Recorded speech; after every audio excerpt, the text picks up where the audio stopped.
আসসালামু আলাইকুম, কি অবস্থা সবার? আশা করি ভালো আছেন। আমিও ভালো আছি, আবার বলতে পারেন ভালো নাই, কারণ অনেক কষ্টের পরে ভিডিওটা বানাইছি। তো এখানে হচ্ছে আমার শালিক পাখি, যাকে আমি ছাদে টোকায় পাইছিলাম, ওটা আমি ব্লগ শেয়ার করছি। তো ওর কি ও সবসময় আমার সাথে সাথেই থাকতো, উড়াউড়ি যেহেতু শিখছে। আমি যখন যেদিকে যাই ওইদিকে যাইতো। তো আমি কিচেন রুমে যাইতেছিলাম রাত্রে, সন্ধ্যার দিকে। তো ও আমার পিছিয়ে পিছিয়ে উড়াল দিতে গেছিলো আমার কাঁধে ওঠার জন্য, কিন্তু আনফর্চুনেটলি মানে আমার দিকে না গিয়ে উপরের দিকে গেছিলো, পরে ফ্যানের সাথে বাড়ি খেয়ে ওর পুরো পা ভেঙে যায়। তো ওই দিন রাত্রে আমি মানে তাড়াতাড়ি করে ফার্মেসির কাছে নিয়ে গেছিলাম।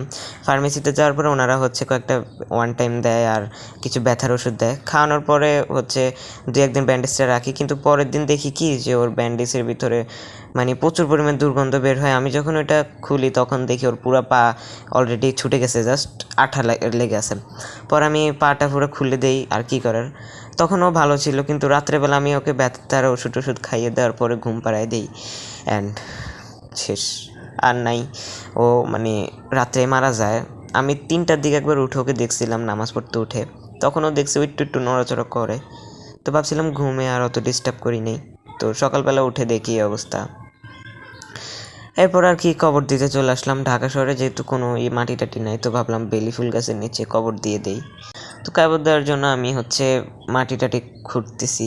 আর এটা হচ্ছে 2-3 দিন আগের একটা ভিডিও, তো আজকে হচ্ছে ছাড়তেছি, কারণ খুবই কষ্ট লাগতেছিল, তাই আজকে একটু স্ট্রং হয়েছি। আর আমি যখন কান্নাকাটি করতেছিলাম, আম্মু বলছে তোকে আমি আরেকটা এনে দিব। তো পাখি তো আর পাই নাই, শালিক পাখি তো পাওয়া যায় না গ্রাম ছাড়া। তো আম্মু হচ্ছে একটা হাঁসের বাচ্চা এনে দিছে আমাকে, যেটার ভিডিও আমি আপনাদের দেখাবো, আজকে ছাড়বো ইনশাল্লাহ।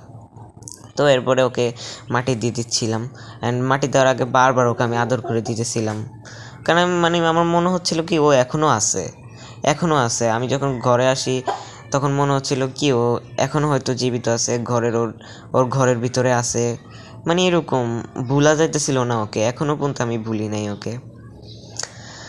আর এরপরে মাটি দেওয়ার পরে ওকে উপরে একটা ফুল দিয়ে দিছি, যেহেতু আমি দেখি মানুষের কবরের উপরে এরকম একটা গাছ টাছ লাগাই দেয়। তো আমি 3টা ফুল ছিল বেলি ফুল, তো বেলি ফুল দিয়ে দিছি। আর এই যে এটা হচ্ছে ওর বাসায় যখন আমি ছিলাম ওইটার ভিডিও। এটা ওকে আনার 2 দিন পরে। ও 2 দিনের মধ্যে এতটা শিকারি হয়ে যাবে আমি ভাবতে পারি নাই। ওকে যতবার ও জানলার ওখানে বসে থাকতো সবসময়। আমি চাইতাম যেন উড়াউড়ি করে বা বাহিরে যায়, যেহেতু একটা বন্য পাখি। তো ওকে আমি জানলা কিনা রেখে দিতাম, তো চিনে গেছিলো। হ্যাঁ, তো আমি ওকে যতবার মানে ছেড়ে দিতাম ততবারও চলে আসতো। তো আজকে এই পর্যন্তই। সবাই ভালো থাকবেন। আসসালামু আলাইকুম।